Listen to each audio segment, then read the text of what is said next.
Good morning student.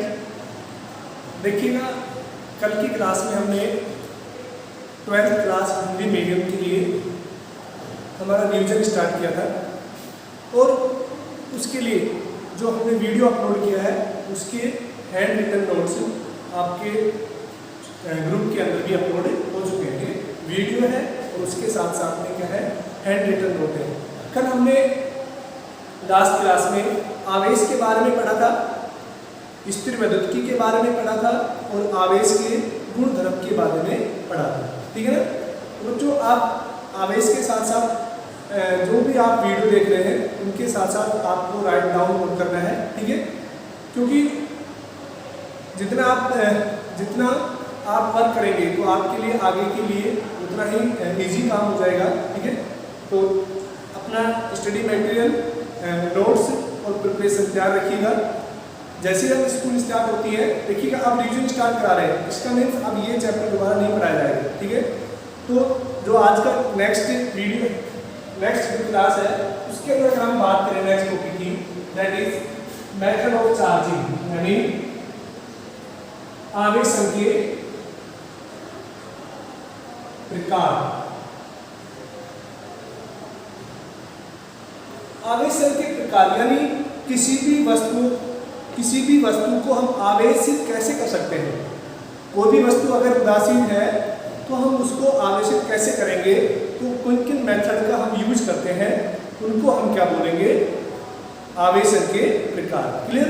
अब देखिएगा, किसी भी वस्तु को जब हम आवेशित करते हैं तो वो 3 तरीके से करते हैं। क्लियर। पहला होता है कंडेंसर के द्वारा आवेशन, यानी चालकत्व के द्वारा आवेशन। दूसरा होता है इंडक्शन के द्वारा, यानी प्रेरण के द्वारा आवेशन। और तीसरा होता है घर्षण के द्वारा आवेशन। तो हम तीनों को देखिए यहाँ पर समझाते हैं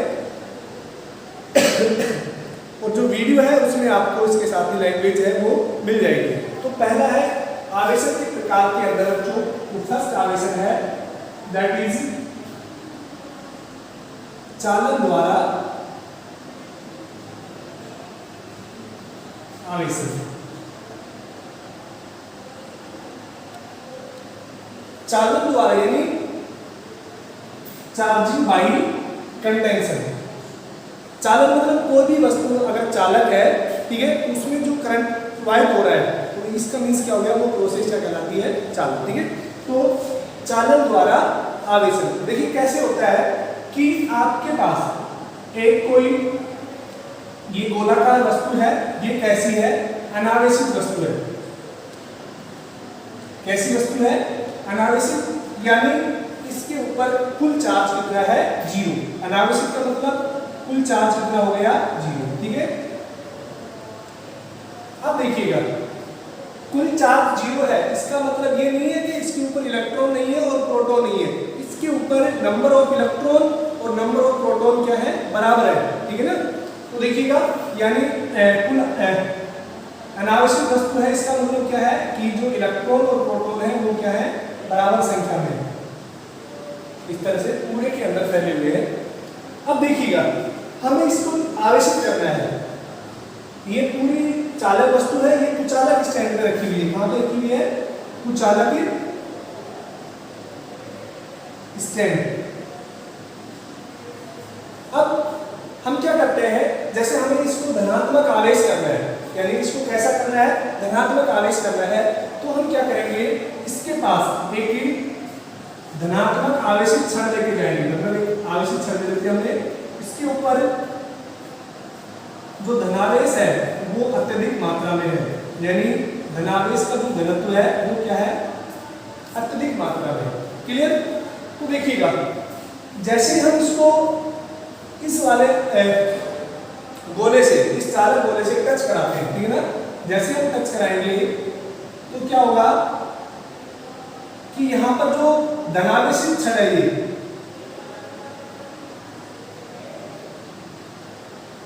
जो धनावेशित क्षण है उसके ऊपर ज्यादा धनायन है, ठीक है ना।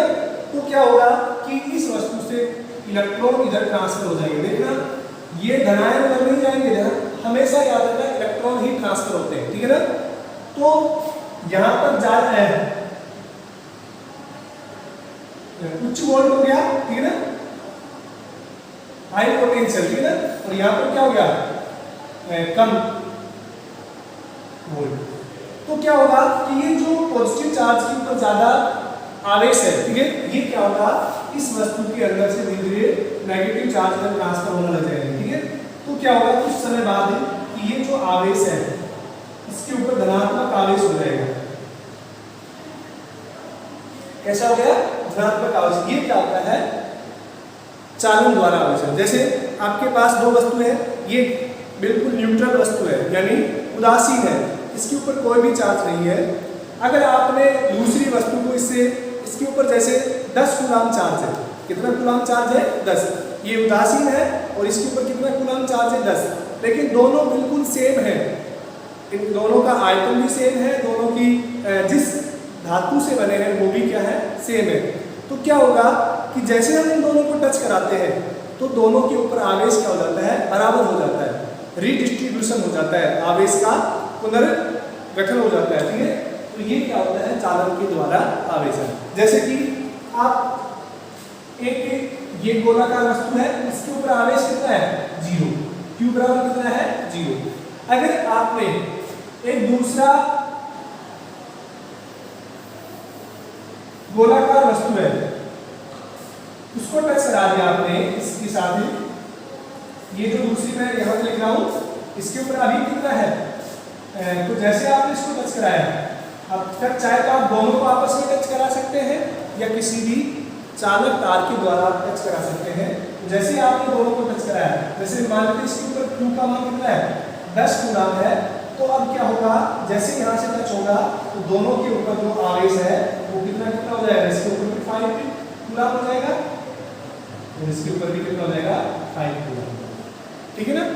यानी अगर दो वस्तु समान आकार की और समान पदार्थ की बनी हुई है, अगर एक वस्तु उदासीन है और दूसरी के ऊपर चाहे धनात्मक आवेश है या ऋणात्मक आवेश है, अगर हम दोनों को आपस में कनेक्ट कराते हैं तो क्या होगा कि जो कुल आवेश है वो दोनों के ऊपर बराबर बराबर मात्रा में बढ़ जाएगा, ठीक है। अब देखिएगा इसका बहुत अच्छा सा एक एग्जाम्पल और समझाता हूँ मैं आपको कि, और आपको कमेंट में उसके आंसर बताने हैं कि कितना आएगा। पहले मैं एक छोटा सा एग्जाम्पल बता रहा हूँ, फिर आपको नेक्स्ट क्वेश्चन दूंगा। एक ही बस कोई चालक है A, एक चालक B है, ठीक है। इसके ऊपर भी जो आवेश Q कितना है शुरू में 0 है, इसके ऊपर भी Q कितना है 0, क्लियर। अब एक वस्तु दूसरी आवेशित गोला है C, इसके ऊपर जो चार्ज है वो मान लीजिए कितना है 20 कूलाम है, कितना है 20, और तीनों सेम है, तीनों की साइज भी क्या है सेम, ध्यान रख देता हूं same size and same material, दोनों तीनों है जो A B C same size के हैं और सेम मटेरियल के बने। अब हम क्या करते हैं इस वाले C को पहले A से कनेक्ट कराते हैं, फिर इसको हटा लेते हैं और B से कनेक्ट कराते हैं, फिर हटा लेते हैं। तो अब मुझे बताओ A पर चार्ज कितना होगा, B पर चार्ज कितना होगा और C पर चार्ज कितना होगा, ये बताना है आपको। देखिएगा शुरू में C पर कितना था 20 और A पर कितना था 0 और B पर भी कितना था 0। तीनों गोले A B C समान आकृति के हैं और समान पदार्थ से ही बने।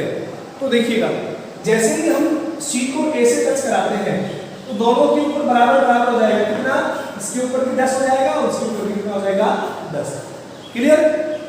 अब हमने C को हटा लिया तो उसके ऊपर 10 बचा और इसके ऊपर भी कितना बचा 10, क्लियर।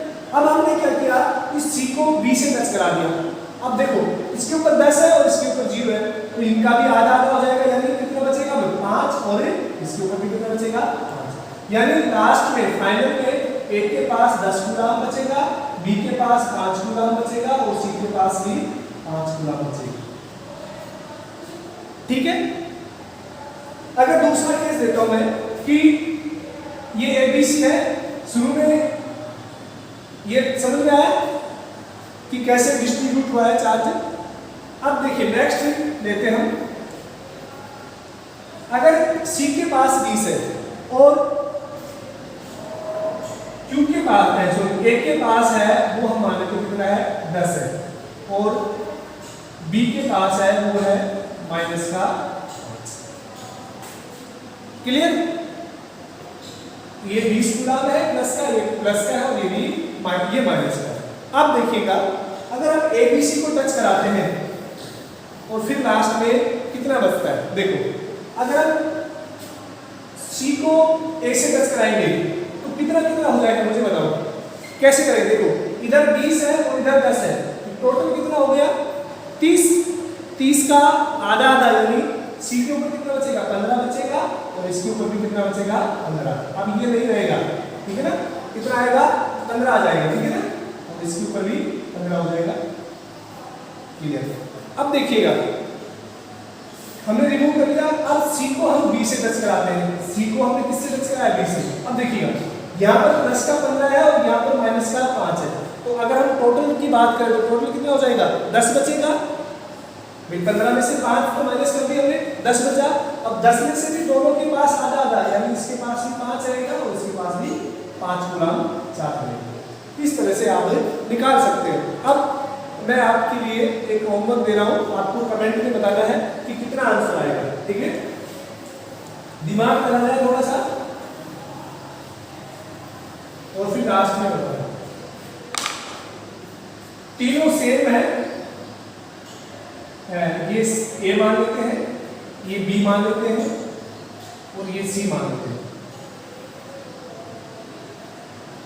इसके ऊपर हम मान लेते हैं शुरू में कितना है Q इक्वल टू 10 कूलम, इसके ऊपर हम Q इक्वल टू मान लेते हैं, इसको इक्वल टू लेते हैं, इसको माइनस 10 कूलम, एंड इसको हम मान लेते हैं Q इक्वल टू प्लस का 8 कूलम। क्लियर? तो आपको बताना है फर्स्ट में कि when A touches B, then find charge on A and B.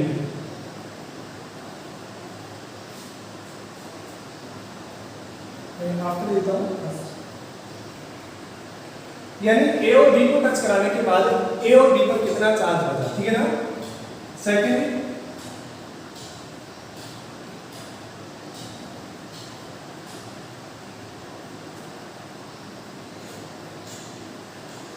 and C, find charge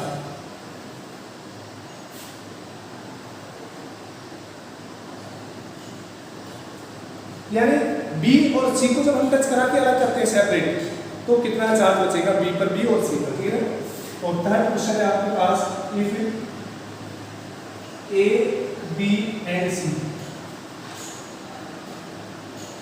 touch each other, English में लिख देंगे, इंग्लिश मीडियम की, अभी मैं हिंदी में कर देता हूँ। Touch each other than find charge on each. देखो ये तीनों क्या है, सेम साइज के, इसमें समान आकार के और समान धातु के बने हैं। क्लियर? ये 2-3 लाइन इसमें होगी, ठीक है। अब क्या होता है कि जब A B C के ऊपर हमने आवेश दे दिए, तो मुझे बताइए कि A और B को टच कराने के बाद उनको अलग कर देते हैं, तो उनके ऊपर आवेश कितना बचेगा। मैं लिख देता हूँ यहाँ पर, पहला A व B को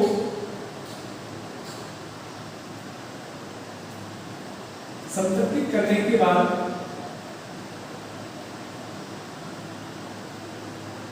अलग करने पर A व B पर आवेश ज्ञात करो,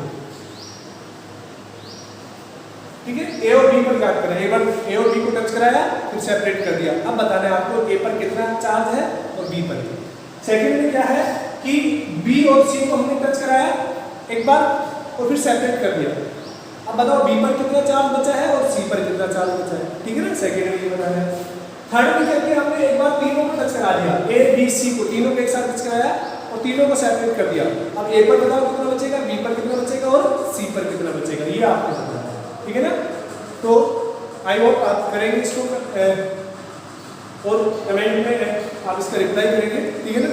अब देखिएगा, तो ये तो बच्चों होता है आप चालन के द्वारा आवेशन। इसकी जो लैंग्वेज है जो वर्डिंग है वो मैं रिटर्न नोट्स में आपको प्रोवाइड करा दूंगा, ठीक है। अब देखिएगा, अगर हम सेकंड बात करें चालन के अलावा दूसरे प्रकार का जो आवेशन है जिसको हम क्या बोलते हैं, प्रेरण के द्वारा आवेशन। यानी इसमें तो क्या हो रहा है, दोनों आवेशित गोले या एक आवेशित या एक निरावेशित गोले टच कर रहे हैं, फिजिकली कांटेक्ट हो रहा है, लेकिन इंडक्शन होता है जो प्रेरण द्वारा चालन उसमें कैसे करते हैं उसके बारे में बातें करते हैं। देखिएगा, नेक्स्ट है हमारा सेकंड प्रेरण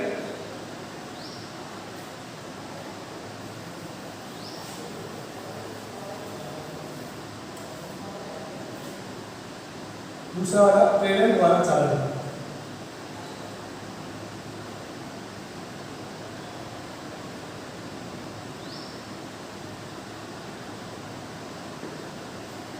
यानी देखिए तो मैं इसको चार्जिंग बाई इंडक्शन, यानी प्रेरण द्वारा चालन कैसे होता है। देखिएगा, इसके अंदर दो आवेशित गोले हैं या जो एक आवेशित या एक निरावेशित वस्तु है, उनके बीच में फिजिकल कांटेक्ट नहीं होता है, वो दूर से ही क्या करते हैं, एक दूसरे को आवेशित कर देते हैं। इसका थोड़ा मेथड समझना कि क्या है कैसे है। देखिए बच्चों, जैसे आपके पास एक ये उदासीन गोला है, कैसा है, उसको हमने एक स्टैंड में रखा हुआ है इस तरह से, उदासीन, ठीक है ना। अब उदासीन है तो मतलब इसके ऊपर कोई भी चार्ज नहीं है, उदासीन का मतलब इसके ऊपर कोई चार्ज कितना है, 0, क्लियर। अगर आपको इसको धनावेशित करना है, ठीक है, या फिर आपको ऋणावेशित करना है, दोनों के तरीके मैं बताऊंगा।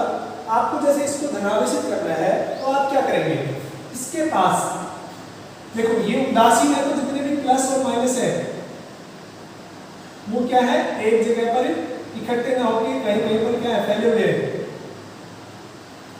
लेकिन जितने माइनस है उतने ही क्या होना चाहिए, प्लस होने चाहिए, ठीक है ना।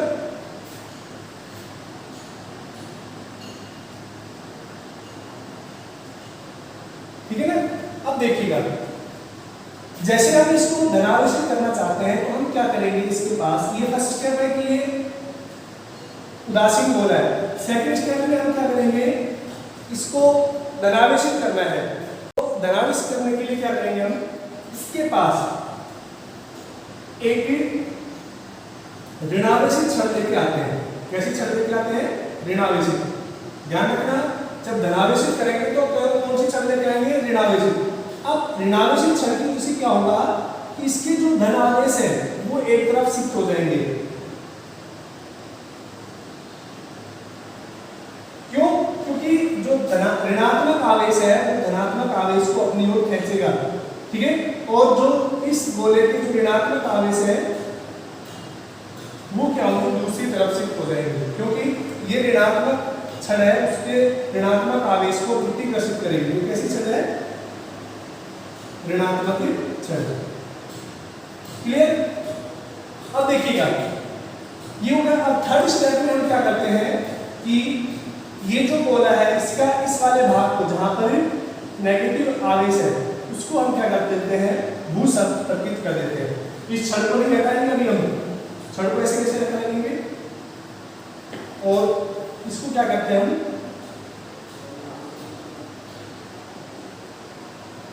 जैसे ही भू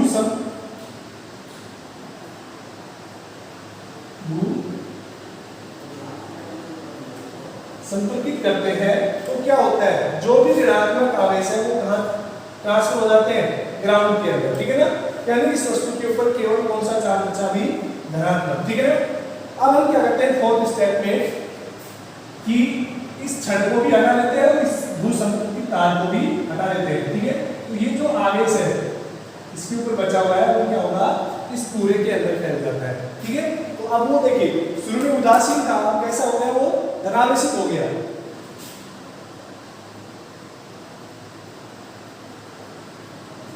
तो इसका मीन्स क्या हुआ, अगर हमें इसको ऋणावेशित करना है तो यहाँ पर जो ऋणात्मक क्षण है उसकी जगह हम क्या लेके आएंगे, धनात्मक क्षण। ठीक है ना, तो ये किसके द्वारा हो गया, प्रेरण के द्वारा आवेशन। ठीक है, तीसरा अगर हम बात करें दैट इज घर्षण के द्वारा आवेशन। देखिए घर्षण के द्वारा आवेशन है, इसके बारे में आपकी बुक में काफी डिटेल से दे रखा है कि इसका जनरल एग्जाम्पल मैं आपको बताता हूँ कि जैसे आप पेन को अपने बालों में ऐसे रब करते हैं कुछ देर के लिए, अगर उसको आप छोटे छोटे डस्ट पार्टिकल के पास लेके जाते हैं तो जो पेन है वो क्या करता है, डस्ट पार्टिकल को अपनी ओर अट्रैक्ट करता है। ठीक है, या फिर आप प्लास्टिक का स्केल लेंगे, उसको आप बालों में रब करेंगे कुछ देर के लिए, तो क्या होगा कि जो बाल है और जो स्केल है उन दोनों के बीच में फ्रिक्शन फोर्स लगता है, यानी उनको बार बार रब करेंगे तो क्या होगा, फ्रिक्शन होगा। उस फ्रिक्शन से क्या होता है कि वो स्केल है वो चार्ज हो जाता है। कैसा हो जाता है, चार्ज हो जाता है, आवेशित हो जाता है। अब उस स्केल को आप छोटे छोटे कागज के टुकड़े या धूल के कणों के पास लेके जाते हैं तो वो स्केल उनको अपनी ओर खींचता है। तो स्केल के अंदर वस्तु को आकर्षित करने का गुण कहाँ से आया, इसके बारे में हम बात करते हैं। एक्चुअल में उस स्केल के अंदर यानी जो फुटा है उसके अंदर जो वस्तु को आकर्षित करने का गुण है वो घर्षण के द्वारा आया। अब देखिए घर्षण के द्वारा कैसे आवेशन होता है, जैसे कोई भी पदार्थ है, ठीक है ना, उसके जो अणु होते हैं, ठीक है ना, ये जो बाहरी कक्षा में इलेक्ट्रॉन होते हैं, ठीक है ना, किसी भी एटम की जो आउटमोस्ट क्लास होती है उसके अंदर क्या होते हैं, इलेक्ट्रॉन होते हैं। ठीक है ना, और ये इलेक्ट्रॉन है ये नाभिक से एक दुर्बल बल द्वारा बने होते हैं, इससे दुर्बल बल द्वारा बने होते हैं। अब देखिए क्या होता है कि जैसे ही हम इसको रब करते हैं, जैसे ही आप रब करेंगे तो क्या होगा, फ्रिक्शन होगा। फ्रिक्शन से क्या होगा कि काइनेटिक एनर्जी बढ़ जाएगी, इलेक्ट्रॉन की जो गतिज ऊर्जा है वो क्या होगी, बढ़ जाती है। अब इलेक्ट्रॉन की गतिज ऊर्जा जैसे ही बढ़ेगी तो ये इलेक्ट्रॉन क्या करते हैं, अपनी कक्षा से जंप करके बाहर आ जाते हैं।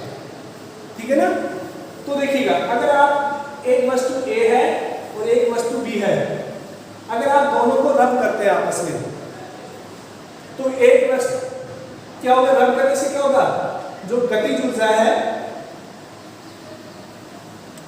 वो क्या हो जाएगी, बढ़ जाएगी। जब गतिज ऊर्जा बढ़ेगी तो इलेक्ट्रॉन क्या करेंगे, जंप कर जाएंगे। ठीक है ना, यानी इलेक्ट्रॉन अपनी कक्षा से बाहर निकल जाएंगे। अब देखिएगा क्वेश्चन यहाँ पर क्या बनता है कि इन दोनों वस्तुओं में A और B को जब हमने रब किया कौन सी वस्तु इलेक्ट्रॉन देगी, यानी किस वस्तु से इलेक्ट्रॉन बाहर निकलेंगे। तो जिस वस्तु का कार्यफलन, वर्क फंक्शन, कार्यफलन कम होता है वो वस्तु क्या करेगी, इलेक्ट्रॉन को डोनेट करेगी, यानी उससे इलेक्ट्रॉन बाहर निकलेंगे और वो कैसी हो जाएगी, धनावेशित हो जाएगी। ठीक है ना, यानी घर्षण द्वारा आवेशन क्या होता है कि जब दो वस्तुओं को आपस में रगड़ते हैं तो घर्षण के द्वारा वस्तुओं की बाहरी कक्षा के इलेक्ट्रॉन की गतिज ऊर्जा बढ़ जाती है, जिससे वो अपनी कक्षा को छोड़ के बाहर की दूसरे एटम में ट्रांसफर हो जाते हैं। कौन सा वस्तु इलेक्ट्रॉन डोनेट करेगी, जिसका कार्यफलन का मान कम होता है। ये क्वेश्चन बहुत बार पूछा जाता है कि A और B के अंदर अगर हम A और B को रब करें, ठीक है ना, तो कौन सी जो इलेक्ट्रॉन डोनेशन करने की जो कैपेसिटी है या इलेक्ट्रॉन डोनेशन करने की जो प्रॉपर्टी है वो किस पर डिपेंड करती है। ठीक है ना, वो वस्तु के कार्यफलन पर। इस कार्यफलन के बारे में हम आगे चैप्टर में बात करेंगे, सेकेंड रूप के चैप्टर में। ठीक है, तो बच्चों ये तीन तरह के मेथड होते हैं चार्जिंग के। ठीक है ना, चालन के द्वारा, प्रेरण के द्वारा और घर्षण के द्वारा। ठीक है ना, अब देखिएगा नेक्स्ट स्टार्ट करते हैं हम। मोस्ट इंपोर्टेंट टॉपिक है आपकी बुक का और एग्जाम में उससे रिलेटेड या तो डेरिवेशन आती है उसकी या फिर उसकी न्यूमेरिकल आते हैं। ठीक है, तो आपको नेक्स्ट जो टॉपिक है उसके बारे में बात करते हैं, दैट इज कूलाम फोर्स। ठीक है, यानी जो नेक्स्ट टॉपिक है वो कौन सा है आपका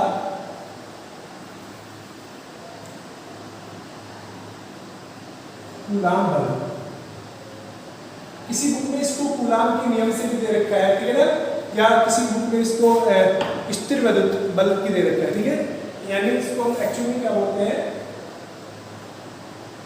कूलाम फोर्स, और इसका दूसरा नाम है इलेक्ट्रोस्टैटिक फोर्स। ठीक है ना, कौन सा नाम है इलेक्ट्रोस्टैटिक, स्थिर विद्युत की बल। अब देखिएगा कूलाम से कुछ याद आ रहा है, कूलाम क्या होता है? वैसे तो ये एक साइंटिस्ट का नाम है, लेकिन कल हमने कि फिजिकल क्वांटिटी के बारे में डिस्कस किया था, दैट इज चार्ज, आवेश। आवेश की जो ऐसा यूनिट होती है वो क्या होती है कूलाम। तो जो साइंटिस्ट थे कूलाम, उनके नाम पर ही आवेश की ऐसा यूनिट का रखा गया है। ठीक है, अब देखिए कूलाम बल क्या कहता है, इसके बारे में बात करते हैं। जैसे कि अगर दो आवेश, ये आवेश Q1 है और एक आवेश Q2 है, ठीक है, इनके बीच में लगने वाले बल को दर्शाता है। ठीक है ना, तो आपसे पूछा जाता है कि जो कूलाम बल है वो क्या काम करता है, तो कूलाम बल का जो मेन फंक्शन है किस काम आता है, हम क्यों पढ़ते हैं। कूलाम बल क्या है कि दो, केवल दो के बीच में, ध्यान रखना सुपरपोजिशन प्रिंसिपल हम पढ़ेंगे अध्यारोपण में। कई बच्चे बोलते हैं कि सर कूलाम बल तो यहाँ पर तीनों की लग रहा है या चारों के बीच लग रहा है। नहीं, कूलाम बल केवल और केवल दो चार्जों के बीच लगता है, फर्स्ट चार्ज का और सेकंड के बीच में। अगर फर्स्ट और थर्ड का तो ये भी तो होंगे, मतलब अगर दो चार्ज रखे हैं उनके बीच में लगने वाले कूलाम फोर्स पर तीसरे चार्ज का कोई इफेक्ट नहीं पड़ता है। ठीक है, तो कूलाम बल है वो किन किन चीजों पर डिपेंड करता है, यानी क्या होता है, दो बिंदु आवेशों, बिंदु आवेश का मीन्स क्या होता है, दो बिंदु आवेशों के मध्य बल को दर्शाता है। यानी कूलाम बल क्या काम आता है, दो आवेश के बीच में बल को। अब आवेश में बिंदु आवेश होना चाहिए, दूसरा क्या होना चाहिए, वो आवेश स्थिर होने चाहिए, क्योंकि हम क्या पढ़ रहे हैं, स्थिर विद्युत की पढ़ रहे हैं, यानी आवेश कैसे होने चाहिए, स्थिर अवस्था में होने चाहिए। ठीक है ना, तो देखिएगा दो बिंदु आवेशों के मध्य जो बल होता है वो किसके द्वारा दर्शाया जाता है, कूलाम के नियम द्वारा। ठीक है, अब जैसे कि अगर हम बात करें, एक मिनट पानी, दो वस्तुओं के बीच, ठीक है ना, दो वस्तुएं, अगर कोई भी वस्तु A है और एक वस्तु B है, इसका द्रव्यमान m1 है और इसका द्रव्यमान m2 है, तो मुझे बताइए दो वस्तुओं के बीच जो लगने वाला बल है वो किस नियम से दर्शाया जाता है। आप पढ़ चुके हैं, काफी बार पढ़ चुके हैं उसको।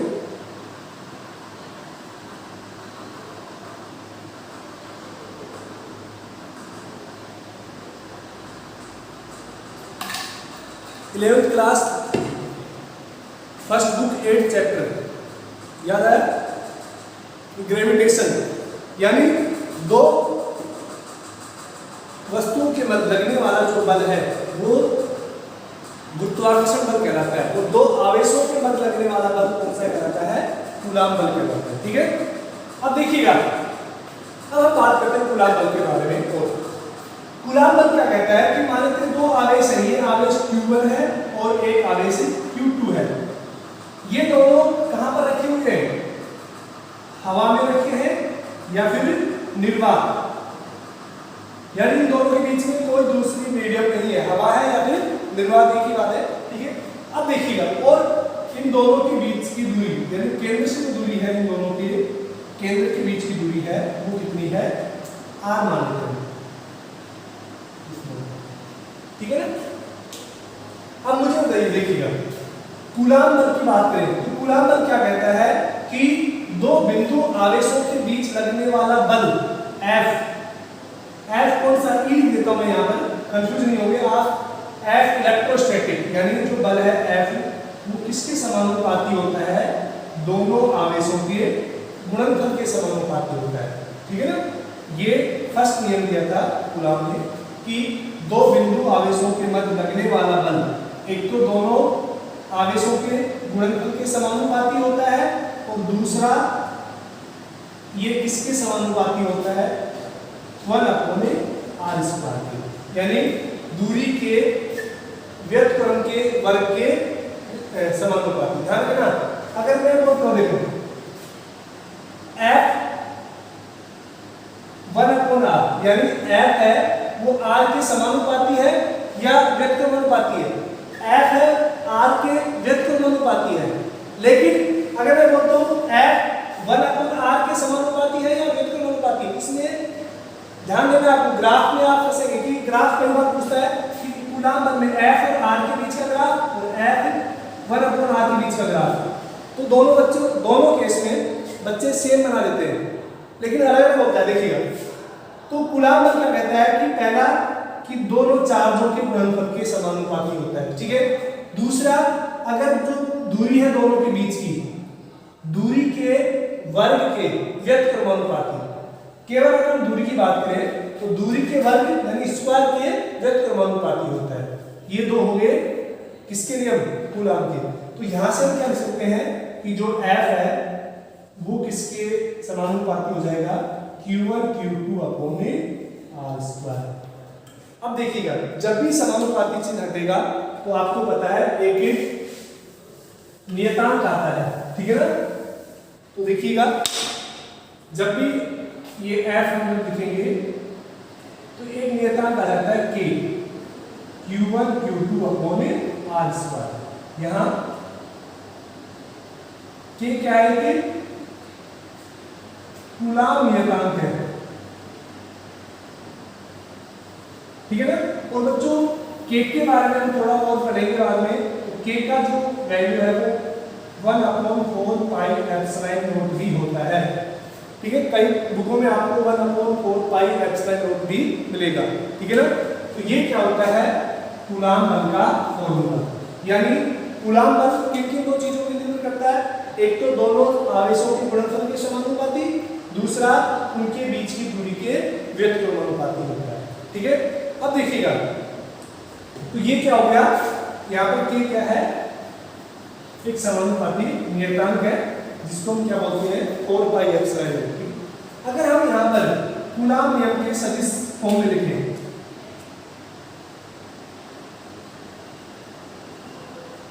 सदिश निरूपण, ठीक है। सदिश निरूपण मतलब कूलाम नियम को अगर हम सदिश की फॉर्म में लिखें, वेक्टर की नहीं, कितना हो जाएगा देखो F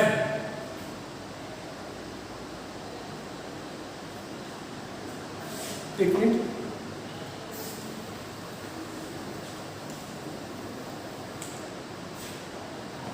सदिश कितना हो जाएगा F=F12, यानी पहले चार्ज पर दूसरे के द्वारा लगाया गया बल कितना हो जाएगा K Q1 Q2/r1 - r2 r1 - r2। ये कूलाम नियम की क्या है, सदिश फॉर्म है। और अगर हम बात करें R21 तो कितना हो जाएगा K Q1 Q2/r2 - r1 Q r2 - r1। ये सदिश फॉर्म, यानी यहां से अगर हम बात करें तो देखिएगा F21 है वो किसके बराबर है, F12 की, लेकिन दिशा दोनों की क्या है, विपरीत है। तो यहाँ पर क्या आएगा माइनस, यानी जितना बल Q1 Q2 पे लगा रहा है उतना ही बल Q2 किस पे लगाएगा, Q1 पे। यानी कूलाम का नियम न्यूटन के तीसरे नियम क्रिया प्रतिक्रिया के नियम को पालन करता है, ठीक है। आज के लिए बच्चों इतना ही, कल हम बात करेंगे कूलाम नियम के इस कांस्टेंट के बारे में, ठीक है। कूलाम नियतांक, आपेक्षिक विद्युतशीलता और उसके अलावा हम अध्यारोपण का सिद्धांत और उनकी डायमेंशन के बारे में बात करेंगे। आज के लिए इतना ही, थैंक यू।